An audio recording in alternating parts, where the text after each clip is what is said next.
Bismillahirrahmanirrahim. Alhamdulillahirabbil alamin.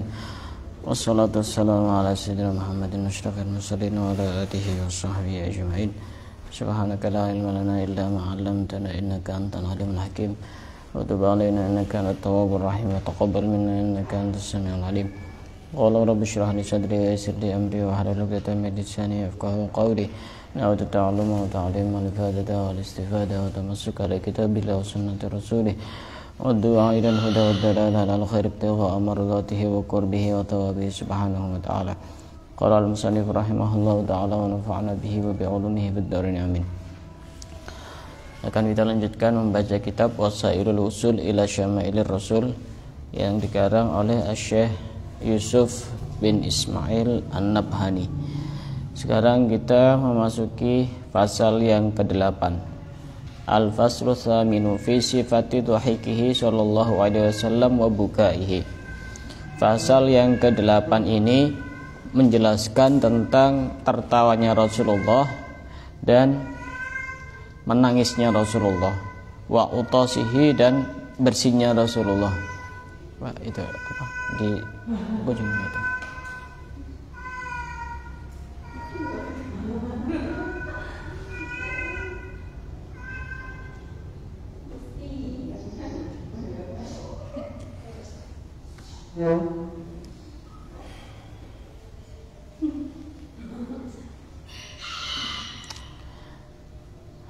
Ini menjelaskan tentang tertawanya Rasulullah, menangisnya Rasulullah, dan juga bersihnya Rasulullah. Ada 3 istilah yang mempunyai kemiripan tapi berbeda, serupa tapi tak sama. Ada namanya at-tabassum. At-tabassum itu infitahul fam bila sautin, terbukanya mulut dengan tanpa suara, itu namanya senyum. Ada ad-dhahik, infitahuhu ma'a sautin qalil, yaitu terbukanya mulut ada suara kecil, suara sedikit, itu tertawa namanya. Ad-dhahik itu artinya tertawa. Ada al-qahqahah, infitahuhu bisautin qawi, terbukanya mulut dengan suara yang kuat, yang keras, itu namanya tertawa ngakak, itu namanya. Ada, jadi beda, semakin lebar mulutnya kebuka maka itu semakin keras suaranya. Ada senyum, ada tertawa, ada ngakak, itu kalau istilah kita itu. Nah, Rasulullah itu nanti bagaimana? Apakah beliau ngakak, apakah tersenyum, apakah tertawa? Nanti akan kita bahas. Dan di sini juga menjelaskan tentang tangisan Rasulullah. Disebutkan oleh ulama bahwasanya tangisan itu ada bermacam-macam. Ada pertama, buka urahmatin warofah, tangisan kasih sayang. Ada kan, ada orang nangis tapi saking sayangnya sama anaknya, saking sayangnya sama keluarganya, saking sayangnya sama muridnya. Apakah ada? Ya ada. Itu namanya buka urahmah warofah, tangisan kasih sayang. Bagaimanapun juga guru itu kasih sayangnya besar kepada muridnya. Cuma kadang-kadang muridnya itu udah sadar, udah paham. Bentuk kasih sayangnya bagaimana? Yang pasti ini kasih sayang atas nama seorang guru kepada murid. Bisa jadi malam didoakan sambil ditangisi, ini kenapa kok begini, kenapa kok begini. Ada juga diingatkan, itu salah satu bentuk perhatian guru kepada muridnya. Saya masih ingat salah satu pesan dari guru saya. banyak murid itu yang pengen pisah sama gurunya. Kalau guru pisah sama muridnya itu jarang. Kok bisa ada murid yang pengen pisah sama gurunya? Pertama, dimulai dari pisah raga. Yang kedua, dimulai dari pisah jiwanya. Ragawinya berpisah, hatinya juga pisah. Makanya ada istilah guru seneng, misalnya dalam sebuah pondok pesantren muridnya boyong, seneng, sudah tidak mondok lagi, justru susah. Tidak ada ceritanya guru itu pengen pisah sama muridnya. Yang banyak itu murid ingin memisahkan diri dari gurunya. Tidak mau diingatkan, tidak mau dikasih ilmu, tidak mau ini dan itu. Padahal dia tidak sadar bahwa perhatian guru itu untuk segalanya. Karena memang yang perlu untuk didahulukan antara orang tua dengan guru itu ya guru. Apalagi guru yang memang memperhatikan urusan agamanya. Kalau orang tua mungkin yang jadi prioritas adalah urusan duniawi, tapi guru itu urusan ukhrawi. Banyak murid itu yang pengen pisah sama gurunya, padahal sudah ditarik-tarik, pengen pisah sama gurunya. Ya yang namanya guru ya pengen nolong muridnya. Urusan ditolong tidak mau ya urusannya sendiri. Itu buka'ur rahmah wa ra'fah, tangisan kasih sayang. Yang kedua, wa buka'u khauf, buka'u khaufin wa khasyah, tangisan karena takut atau kekhawatiran. Takut bisa jadi takut ini takut karena ingat kepada dosa-dosanya, akhirnya takut terhadap siksa-siksa Allah. Ada juga karena takut kehilangan, itu juga buka'u khauf, salah satu macam-macam tangisan. Kehilangan dunia, kehilangan seseorang, kehilangan jabatan dan lain sebagainya, itu manusiawi. Tapi apa yang perlu ditangisi dalam hal urusan duniawi? Karena ya harus kita yakin apapun yang hilang dari kita berarti bukan milik kita. Apapun yang bukan milik kita pasti tidak akan sampai kepada kita. Tidak usah susah-susah. Tidak usah susah-susah. Kalau rusak, kalau hilang, kalau apa, biar tidak stres, biar tidak galau, biar tidak sumpek, ya anggap saja, oh itu mungkin bukan rezeki saya, bukan milik saya. Mau dipikir juga tidak mungkin balik lagi kan? Tidak mungkin balik lagi. Akhirnya kadang-kadang itu tidak menerima terhadap takdirnya Allah. Ini yang tidak bagus. Kalau cuma sedih itu biasa. Saya malam Sabtu kemarin saya ke Bondowoso, hadir di majelisnya Habib Muhammad bin Umar Al-Haddar di Bondowoso. Beliau cerita sekitar 3 tahun yang lalu apa 3 bulan yang lalu saya lupa, pokoknya sekitar 3 tahun atau 3 bulan saya lupa. Beliau cerita bahwa Habib Umar ini punya mobil yang cukup bagus, harganya M lah pokoknya, mungkin lebih dari 1 M, bagus pokoknya. Diambil sama orang, dirampok. Ini kejadian masih baru-baru ini. Dan beliau tidak tahu kalau diambil sama orang, dicuri sama orang. Nah, ini ada yang ngabari. Setelah dikabari, Beb, ini mobilnya hilang, diambil sama orang. Apa beliau? Apa kaget atau histeris atau apa? Beliau cuma senyum. Nggak pas ekspresinya itu beliau itu kaget atau marah-marah, kurang ajar itu yang ngambil itu, nggak tahu ini kalau belinya mahal atau apa. Dia biasa. Dan beliau cerita Habib Muhammad ini waktunya subuh masih ngimami jamaah, masih rutinan juga masih seperti biasa, ngaji kitab macam-macam, zikir, wirid macam-macam, seperti biasa. Akhirnya tidak menunggu 1 hari, keesokan harinya itu pagi-paginya itu beliau ditelepon Presiden Yaman, Ali Abdullah Saleh. Beliau dengar kalau mobilnya Habib Umar itu diambil sama orang. Habib, ini saya mau ngirim mobil ini, Habib. Katanya mobilnya hilang, tak ganti yang lebih bagus, kata Presiden Yaman. Habib Umar bilang apa? Mohon maaf, bukan tidak mau, saya sudah diganti yang jauh lebih bagus oleh Allah. Sudah ada sebelum presiden itu mau ngirim, sudah ada mobilnya, sudah. Tidak sampai jarak 1 hari. Itu kenapa? Karena orang itu sangat yakin terhadap apapun yang memang menjadi miliknya juga tidak bakal kemana. Itu kalau urusan duniawi. Kalau urusan jodoh, rumusnya Habib Skaf Bahrun itu, kalau jodoh tidak akan kemana, kalau bukan jodoh ada saja. Itu rumusnya jodoh itu. Kalau jodoh itu tidak akan kemana, kalau bukan jodoh ada saja. Ya ada saja itu ya ada saja, tidak jadi ini alasannya itu.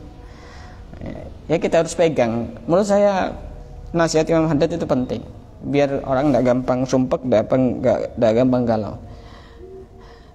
Alladzi li ghairik la yasil ilaik walladzi kusim lak hasilan ladaik. Sesuatu yang memang ditakdirkan milik orang lain tidak akan sampai kepadamu, dan sesuatu yang ditakdirkan untukmu pasti jadi milikmu. Saya kan pernah cerita juga, pernah satu ketika saya ngisi ceramah di satu majelis biasa. Setelah pulang kan dikasih salaman, salam tempel, dikasih amplop. Waktu itu saya bawa sepeda, malam-malam langsung tak masukkan sini, masukkan saku sini. Itu campur sama HP. Pas waktu di tengah-tengah jalan saya lagi nyetir, HP saya bunyi, tak ambil kan begini. Dan mungkin itu juga kena ambil, kena keluar, akhirnya jatuh. Jarak beberapa detik tak masukkan ke saku HP-nya. Wah, ini kok ada amplopnya. Saya mau susah gimana, mau tidak susah gimana? Nah, berarti cuma numpang lewat aja ini. Bukan rezeki saya, tapi rezekinya orang lain, cuma lewat saya.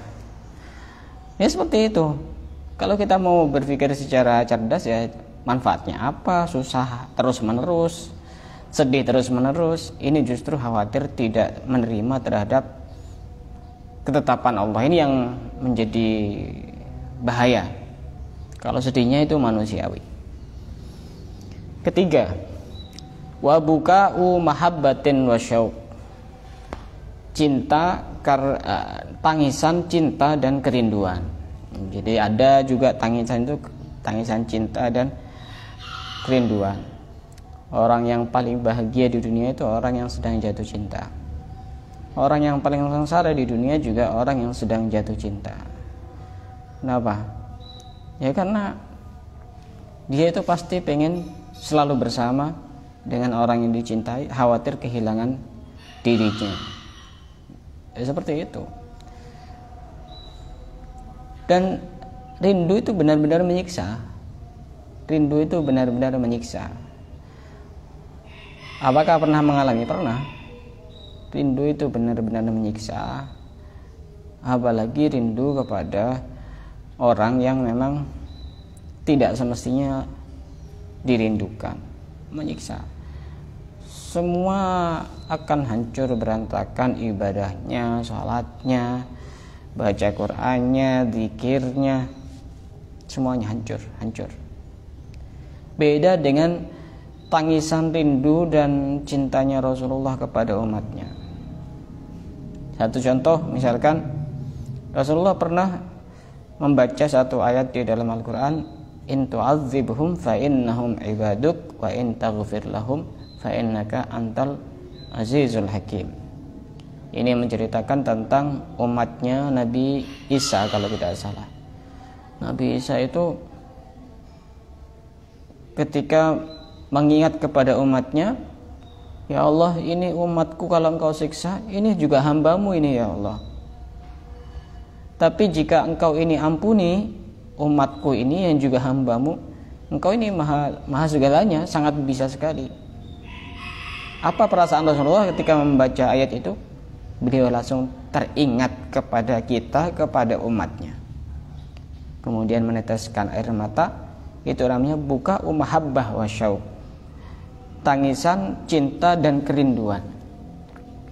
Makanya dijelaskan bahwasanya Rasulullah itu justru sangat rindu kepada umatnya. Kepada umatnya yang memang belum pernah bertemu dengan beliau. Kenapa kok begitu?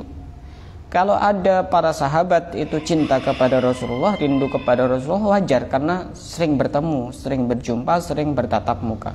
Tapi kalau ada umat sekarang hidup di masa sekarang, kecintaan dan kerinduannya sangat besar kepada Rasulullah, maka itu hal yang luar biasa. Kok bisa? Tidak pernah jumpa tapi dia bisa cinta. Yaitu hebatnya cinta kepada Rasulullah.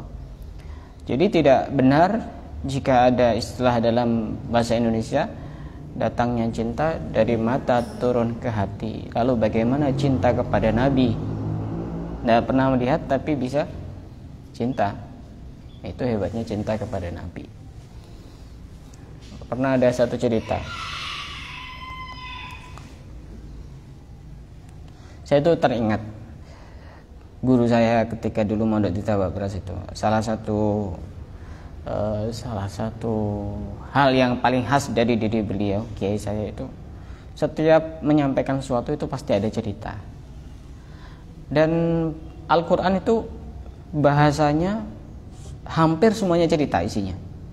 Itu sebenarnya menunjukkan metode cerita itu metode yang sangat bagus untuk disampaikan kepada orang lain. Pertama, mereka tidak merasa dinasihati, tidak merasa digurui. Mereka sedang asik berimajinasi dengan cerita-cerita. Dia seakan-akan masuk di dunia apa? Kalau anak itu apa ya, dunia apa? Berhayal, kayak dunia cerita-cerita begitu. Al-Quran itu terdiri dari cerita, hukum-hukum, akidah. Tapi yang paling banyak cerita, 50% lebih. Itu cerita semuanya, isinya cerita-cerita dan cerita. Dan ini ternyata metode yang cukup efektif untuk menyampaikan sesuatu kepada orang lain. Walaupun kita tidak menyimpulkan ini begini, orang itu akan paham. Oh, ternyata orang itu kalau begitu akan begini. Orang kalau begini akan begitu. Dulu itu waktu masanya Sayyidina Abu Bakar As-Siddiq. Ya, kita ini krisis cinta kepada Nabi.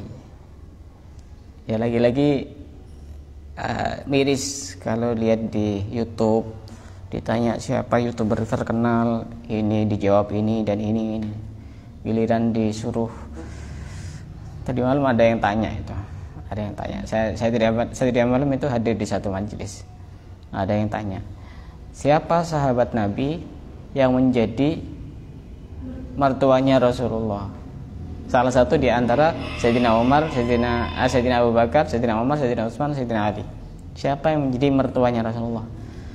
Ini agak susah jawabnya. Padahal ini ngaku senang sholawat, ngaku cinta kepada Nabi. Giliran ditanya siapa Khulafaur Rasyidin yang menjadi mertuanya Rasulullah. Kita ini sebenarnya harus malu kepada diri kita sendiri, kepada orang yang ada di sekitar kita. Ternyata hal-hal yang seperti itu kita tidak tahu. Lebih tahu hal-hal yang mestinya kita tidak perlu tahu. Mertuanya Rasulullah ya Sayyidina Abu Bakar dan Sayyidina Umar. Ada yang menjawab Sayyidina Utsman dan Sayyidina Ali. Sayyidina Abu Bakar karena Rasulullah menikahi Sayyidah Aisyah. Sayyidina Umar karena pernah menikahi Hafsah.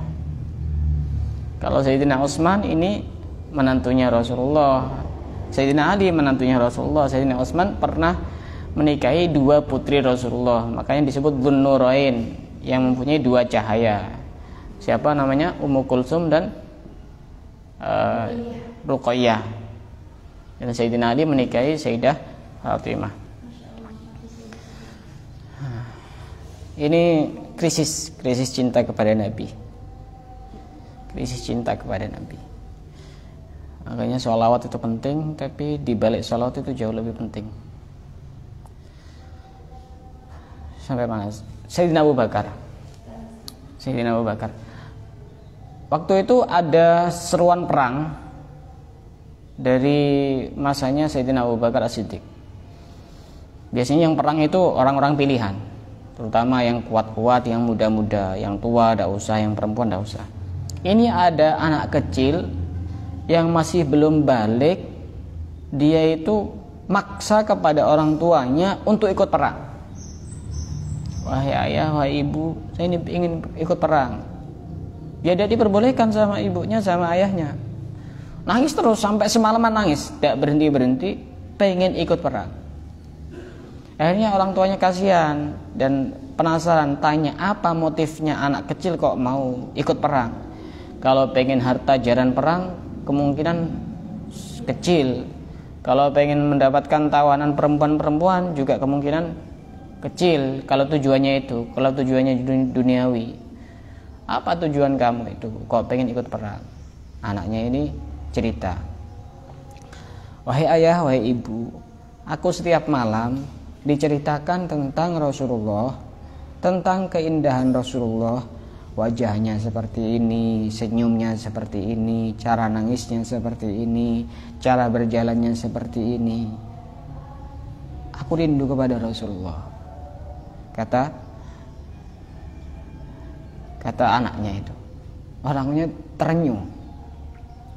Orang tuanya terenyuh, ternyata bisa menjadikan anaknya cinta dan rindu kepada Rasulullah dengan menceritakan kehidupan beliau setiap hari. Akhirnya diizinkan oleh orang tuanya untuk ikut perang. Sampai anaknya ini pesan begini kepada orang tuanya, wahai ayah, nanti kalau aku mati syahid, aku bisa bertemu dengan orang yang aku rindukan. Tapi jika engkau yang mati syahid, sampaikan salamku kepada Rasulullah, aku rindu untuk bertemu, kata anaknya itu. Anak kecil, karena sering diceritakan, dia itu bisa cinta, bisa rindu. Kita tinggal tanya kepada hati kita sendiri, pernah tidak dalam satu waktu, satu kesempatan kita itu sangat rindu kepada Rasulullah? Kalau tidak, coba kita tanya kepada diri kita sendiri, kita ini masih punya hati atau tidak? Atau kita butuh tanya kepada diri kita sendiri, hati kita ini sebenarnya terbuat dari apa? Kok bisa tidak cinta kepada manusia yang sangat sempurna? Kepada orang yang banyak celahnya saja kita bisa cinta. Kenapa kepada orang yang sempurna kita tidak bisa cinta? Kan ya? Kepada orang lain yang banyak celahnya, banyak kurangnya, bisa kok kita cinta. Kenapa kepada orang sempurna kita tidak bisa cinta? Pakai alasan apa? Pakai logika apa? Pakai apa sudah kita mau tidak cinta kepada Nabi? Itu tidak ada alasannya, tidak ada. Nah, itu mahabbatul buka wa mahabbah wasyauq.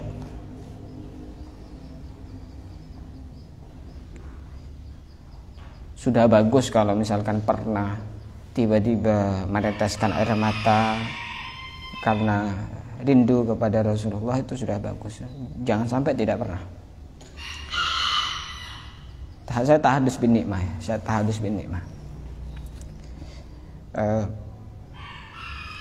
Saya itu pertama kali jatuh cinta kepada Rasulullah itu ketika saya belajar di Tarim. Sebelumnya saya tidak ada cinta kepada Rasulullah, rindu kepada Rasulullah, tidak ada. Walaupun kecintaan dan kerinduan saya kepada Rasulullah mungkin sangat kecil, mungkin 0 sekian persen, mungkin kecil, tapi saya tahadus bin nikmah. Saya itu pertama kali jatuh cinta kepada Rasulullah itu ketika saya di Tarim. Kok bisa seperti itu? Karena sering mendengar cerita-cerita tentang betapa besarnya perhatian dan kasih sayang Rasulullah kepada umatnya. Bukan cuma cerita, tapi cerita itu muncul dari orang-orang yang juga dipenuhi hatinya dengan cinta. Sehingga beliau-beliau itu menyampaikan dari hati dan masuk ke hati. Dan tiba-tiba saya itu tersadar dari kealpaan panjang saya. Ternyata selama ini saya lebih cinta kepada hal-hal yang tidak ada gunanya. Saya lupa mencintai kepada manusia yang akan menolong keselamatan saya nanti di hadapan Allah. Kenapa kok bisa cinta? Karena sering mendengar cerita. Kenapa kok bisa cinta? Karena sering bertemu dengan para pecinta. Kenapa kok bisa cinta? Karena sering tersambung hatinya dengan orang-orang yang juga cinta kepada manusia yang paling sempurna. Belajar, cinta itu belajar. Baca salawat itu bagus, tapi mengenal sosok yang kita bacakan salawat itu jauh lebih bagus, jauh lebih penting. Nah itu tiba-tiba Habib Umar itu menggedor-gedor hati saya yang sudah lama lupa, yang sudah lama tidak sadar, yang sudah lama terbuai dengan mimpi-mimpi dunia. Yang penting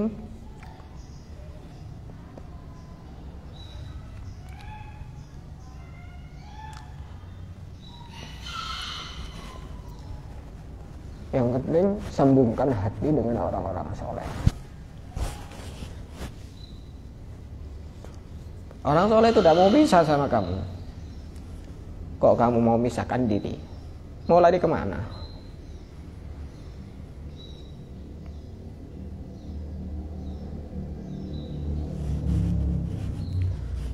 Mau cari siapa?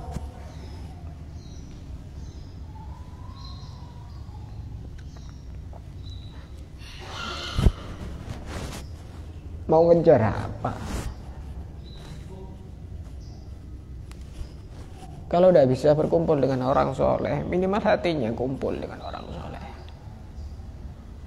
Jangan sampai tidak suka, jangan sampai mencela, apalagi sampai menjauh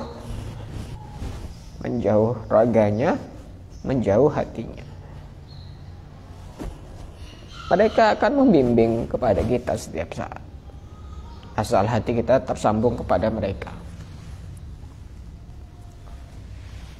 Saya pernah waktu corona itu, majelis saya libur lama, majelis rutinan saya libur lama. Kemudian satu malam majelis saya itu baca maulid karangan Habib Umar, maulid Adiyaul Lami. Pernah satu malam Habib Umar itu datang di mimpi saya.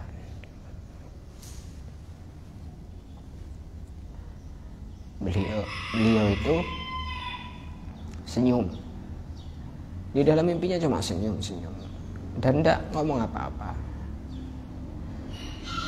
Pagi tiba-tiba saya tersadar, oh ini mungkin disuruh dimulai lagi majelisnya. Waktu itu corona, sudah tak liburkan beberapa bulan atau mungkin hampir setengah tahunan. Ini harus dimulai ini, dengan tetap memperhatikan protokol kesehatan, tapi harus tetap dimulai, jangan sampai libur. itu mereka orang-orang soleh itu akan selalu membimbing kepada siapa saja yang tersambung hatinya. Kalau hati kita tidak tersambung kepada orang soleh, mau nyambung kepada siapa? Mau nyambung kepada para pendosa, mau menyambung kepada para pendusta, mau nyambung kepada siapa? Nyari apa? Dunia sementara, tapi cinta selamanya. Almar'u ma'a man ahab. Seorang itu akan dikumpulkan bersama orang yang dicintai. Maka kita pun harus benar-benar paham kepada siapa kita harus mencinta, kepada siapa kita harus menjauh. Itu Rasulullah yang penting ada di hati kita, jangan sampai tidak cinta. Saya ngomong seperti ini bukan karena kecintaan saya sudah sangat besar 100%, mungkin 0 sekian persen. Tapi saya harus bin nikmah. Kenapa kok bisa seperti itu? Karena sering mendengar cerita, mendengar cintanya Rasulullah kepada umatnya. Itu salah satu cara. Nah, yang keempat, ada tangisan itu buka ufarah wa surur. Tangisan senang dan bahagia. Saya kemarin lihat ada video, ada salah satu santri yang saya upload di story. Ada salah satu santri yang didatangi oleh wakil gubernur Jawa Tengah. Wakil gubernur Jawa Tengah tahu? Kiai Haji Taj Yasin Maimun, putranya Kiai Maimun Zubair, seorang ulama terkenal, pengasuh pondok pesantren Al Anwar Sarang. Itu beliau mendatangi santri laki-laki yang kopiah hitamnya itu sudah banyak merahnya. Kemudian diambil sama Gus Yasin itu.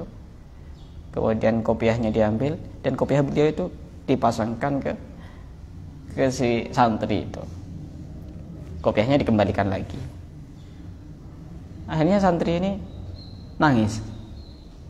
Apakah karena takut atau karena menyesal atau karena apa? Tangis bahagia, haru bahagia. Karena sesuatu yang diberikan oleh orang istimewa, walaupun itu hal yang biasa, menjadi istimewa. Saya punya kopiah putih itu yang tidak akan saya berikan kepada siapapun, karena kenangannya yang istimewa. Pernah menemani saya selama 5 tahun selama di Tarim, juga pernah nyampe ke Mekah, juga pernah nyampe ke Madinah. Bukan barangnya yang istimewa, tapi di balik barang itu, yang istimewa. Ini bukan milik saya. Ini saya dikasih sama Habib Muhammad bin Umar Al-Haddad Bondowoso. Dan saya yakin beliau itu orang soleh, tersambung dengan guru-guru yang soleh, punya hati yang bagus. Ya saya manfaatkan ini sehingga biar benar-benar menjadi sambungan yang kuat. Beliau tetap dapat pahala karena ini dipakai ngaji setiap hari, dan saya niatkan menyenangkan juga kepada orang lain. Itu buka farah wa surur, tangis bahagia, tangis haru. Kadang ada orang kan mendapatkan uang, misalkan 100 juta. Ada yang nangis enggak? Enggak tahu ya, Ustaz. Ada. Nangisnya itu bukan karena enggak suka dikasih uang, tapi air mata bahagia. Iya. Air mata bahagia. Misalnya ada contoh kalau di YouTube itu ujian tahfidz disemak oleh gurunya, di belakangnya ada orang tuanya, kan banyak video-video seperti itu. Setelah selesai kemudian salaman sama orang tuanya, nangis. Apakah dia tidak senang kalau dia khatam Quran? Bukan kan? Tapi itu namanya tangis bahagia, buka ufarah wa surur. Itu namanya buka ufarah wa surur. Tapi saya ada sedikit catatan. Ini tidak selesai, tidak apa-apa. ini ada 10 jenis tangisan. Yang ke-10 ini buka'u kadzib, tangis dusta. Ya, nanti akan saya jelaskan. Tapi ini sementara saya jelaskan 4, berarti masih sisa yang lain insyaallah di pertemuan yang akan datang. Apa tadi? Hafid. Orang sekarang itu bagus pengen punya anak yang hafidah. Bagus. Bisa jadi ini terinspirasi dari acara-acara di TV. Kan banyak acara-acara hafidah atau apa biasanya itu. Kan banyak. Tapi kalau menurut saya pribadi itu hal yang bagus. Tapi untuk hafal Quran ini bukan hal yang wajib. Menghafalkan Al-Quran ini bukan hal yang wajib. Yang wajib apa? Mengerti ilmu ibadah sehari-hari. Banyak hafidah tapi sholatnya tidak benar, wudunya tidak benar. Padahal menghafalkan Quran itu bukan hal yang wajib. Khawatir mindset dari orang tuanya, tujuan daripada orang tuanya itu pengen bangga, bukan bangga bahwa bangga kepada diri sendiri, bangga kepada orang lain. Oh, ini anak saya hafid, ini anak saya hafidah. Dan setelah dia sudah selesai, tidak ada apa dan apa, hanya sekedar pengen membanggakan, sebagaimana di TV-TV ditampilkan, oh gini begini. Cuma tidak pernah mungkin mereka berpikir apakah itu hal yang sangat penting. Ya penting hafal Quran. Kita ini sebenarnya harus bisa memilah dan memilih. Ada sesuatu itu amat sangat penting, ada sesuatu itu penting, ada agak penting, ada tidak penting. Makanya sering saya sampaikan dan mohon disampaikan kepada yang lain yang tidak hadir. Setan itu di samping mengajak orang melakukan kemaksiatan, itu juga setan itu kadang-kadang mengajak orang untuk melakukan hal yang utama tapi meninggalkan hal yang lebih utama. Contoh, majelis zikir, majelis sholawat bagus. Bagus apa tidak bagus? Bagus kan? Bagus. Cari ilmu, majelis ilmu, bagus banget. Bagus, lebih bagus. Cuma setan ini kadang-kadang tidak bisa ngajak orang kemaksiatan, akhirnya orang ini diarahkan melakukan hal yang utama, meninggalkan hal yang lebih utama. Kadang orang itu kalau hadir majelis zikir, majelis sholawat, semangat. Kadang-kadang bukan karena apanya, bukan karena nabinya, bukan karena Rasulullahnya, bukan karena hatinya dan cintanya, tapi dia ramainya. Tapi coba giliran majelis ilmu seperti ini, coba hitung ada berapa? Coba hitung ada berapa? Coba bisa dihitung. Mereka lupa bahwa dalam hidup sehari-hari ada hal yang sangat penting, yaitu ilmu. Contoh yang lain, saya ini ngomong seperti ini salah satu perhatian saya. Ada orang yang aktif berorganisasi, karena saya tahu salah satu anggota di sini ada yang aktif berorganisasi, beberapa. Kalau berorganisasi semangat dan bahkan sebelum waktunya sudah standby, sudah ready, bahkan di tempat yang jauh pun ada. Tapi bagus apa tidak? Bagus. Apalagi niatnya untuk khidmah kepada para ulama, bagus. Dan itu utama. Tapi tetap ada yang jauh lebih utama, majelis ilmu. Kenapa majelis ilmu yang cuma tidak sampai 1 jam tidak kuat, yang jaraknya sangat dekat tidak bisa? Kenapa? Ya karena sudah mendapatkan bisikan setan. Maka kita harus sadar dan paham mana yang harus didahulukan. Memang sama-sama penting, tapi ada yang jauh lebih penting. Sangat baik menjadi orang penting, tapi lebih penting menjadi orang baik. Itulah. Kayaknya ya paksakan. Yang penting itu istiqomah. Saya itu tidak maksa yang di sini harus hadir setiap hari, tidak. Yang penting istiqomah. Di setting, di schedule, di planning. Saya itu jangan cuma uang yang diatur. Oh ini dibuat itu. Tapi urusan akhirat tidak dijadwal. Misalnya dalam seminggu saya minimal harus hadir 1 kali. Oh bagus, berarti dia ada planning. Nggak apa, seminggu 1 kali, atau seminggu 2 kali, atau 1 bulan 1 kali. Jangan sampai tidak disetting sama sekali. Walaupun cuma 1 bulan 1 kali, tidak masalah. Itu berarti masih ada keinginan untuk menjadi orang yang semakin hari semakin baik. Itu setan seperti itu. Dan setan itu juga kadang-kadang mengarahkan orang untuk semangat melakukan kebaikan. Akhirnya kita harus sering curiga kepada diri kita sendiri. Pada saat semangat melakukan kebaikan, baik itu kebaikan berupa hadir majelis ilmu, majelis zikir, majelis sholawat, majelis pengajian, majelis burdah, majelis maulid, atau hal-hal yang lain, silaturahim, kita harus curiga kepada diri kita sendiri. Ini benar-benar dari hati saya apa hanya bisikan setan? Karena kalau bisikan setan pasti ada maunya, ada udang di balik batu. Makanya kita harus tanya kepada diri kita sendiri. Misalkan mau hadir majelis ilmu, tujuan saya apa? Apa karena tidak enak sama gurunya? Apa karena biar dilihat, oh ini rajin atau apa? Sehingga kita sebelum berangkat sudah memperbaiki hati kita dulu, diluruskan biar benar-benar ketika melakukan kebaikan menjadi kebaikan yang sempurna. Itu 4 jenis tangisan.